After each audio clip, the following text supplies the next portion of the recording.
Alors, bienvenue.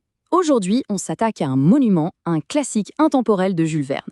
Une histoire qui a fait rêver des générations entières. Et on va condenser cette aventure incroyable en une course effrénée de 5 minutes contre la montre. C'est parti. Voici notre héros, Phileas Fogg. Un homme richissime mais dont on ignore tout, et qui vit sa vie avec une précision quasi robotique. Sa vie est une équation parfaite. Chaque seconde est calculée, chaque geste est mesuré. Mais alors que se passe-t-il quand un homme comme ça, une véritable horloge humaine, décide de tout risquer? Sa fortune, sa réputation, sur un coup de tête. Un pari qui semble tout simplement impossible. 80 jours. Voilà le défi. Tout ça basé sur un simple article de journal qui propose un nouvel itinéraire audacieux autour du monde. Un itinéraire qui, jusqu'à présent, n'existait que sur le papier. Le pari est donc lancé, le chrono tourne, et pour pimenter un peu les choses, Fogg vient tout juste d'engager un nouveau domestique, qui est, mais alors, son total opposé. D'un côté, on a Fogg, l'incarnation du flegme et de la rigueur britannique. De l'autre, Jean Passepartout, un Parisien passionné, impulsif, qui rêvait juste d'une petite vie tranquille. On peut dire qu'il a frappé à la mauvaise porte. Alors regardez ce plan. C'est un véritable ballet mécanique de bateaux à vapeur et de trains qui doit s'enchaîner à la perfection tout autour du globe. Aucune, mais alors aucune marge d'erreur n'est permise.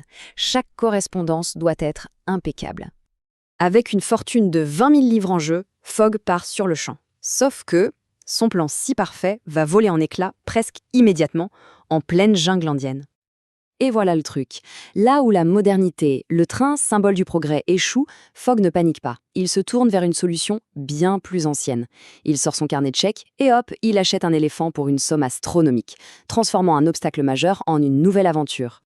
Et là, c'est un vrai tournant dans le personnage de Fogg. Pour la toute première fois, le chrono passe au second plan. Il risque tout, absolument tout, pour sauver une jeune femme, Aouda, d'un sort atroce. Et voilà, notre duo de voyageurs devient un trio. Le voyage continue, mais maintenant, en traversant les mers de Chine, ils vont affronter un nouvel adversaire, la nature elle-même, dans ce qu'elle a de plus déchaîné. Une tempête d'une violence inouïe, un typhon, s'abat sur eux. Leur bateau à vapeur est retardé et ils ratent la correspondance cruciale à Hong Kong. Avec leur planning en miettes, on se dit que cette fois, c'est vraiment fini. Mais c'était mal connaître Phileas Fogg. Abandonner? Jamais. Sa solution est complètement folle. Il affrète un tout petit bateau et met le cap droit sur le cœur du typhon dans une course désespérée pour rattraper le temps perdu. Et contre toute attente, ça marche. Ils y arrivent. Mais à peine sortis du chaos de la nature, ils plongent dans celui du Far West américain. Et ça va être l'étape la plus périlleuse de tout le voyage. Près de Medicine-Bow, le voyage s'arrête net. Devant eux, un pont suspendu qui se balance au-dessus d'un précipice et qui menace de s'effondrer à chaque seconde. Il n'y a pas d'autre chemin et le temps file. L'ingénieur du train propose alors une solution qui défie la logique, une idée qui relève plus du pari insensé que de la simple audace. Le plan est simple et absolument terrifiant. Faire marche arrière, pousser la machine à sa limite absolue et lancer le train à toute vitesse pour sauter par-dessus le vide avant que le pont ne s'effondre. Et ça passe! Comme un éclair, le train s'envole littéralement d'une rive à l'autre. Et quelques secondes après leur passage, le pont s'effondre dans les rapides en contrebas. Mais ce n'est pas fini, loin de là. D'abord, un troupeau de milliers de bisons bloque la voie pendant des heures.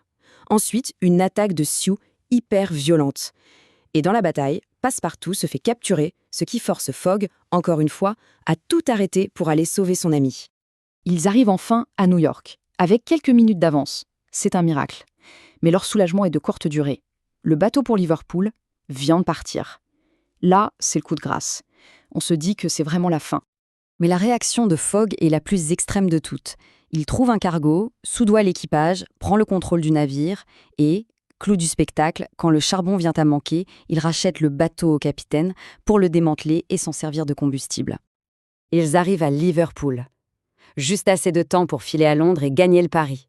Sauf que, sur le quai, qui les attend? L'inspecteur Fix, qui le pourchasse depuis le début. Il l'arrête sur le champ, persuadé que Fogg est un grand voleur de banque. Bon, Fogg est vite innocenté, évidemment. Mais le mal est fait. Il est trop tard.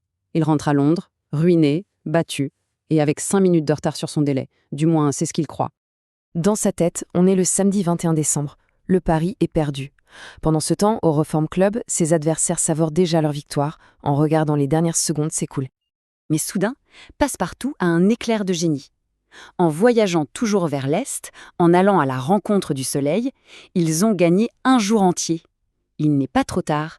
C'est le début d'une dernière course folle dans les rues de Londres et Fogg déboule dans le salon du club à la toute dernière seconde pour remporter son incroyable pari.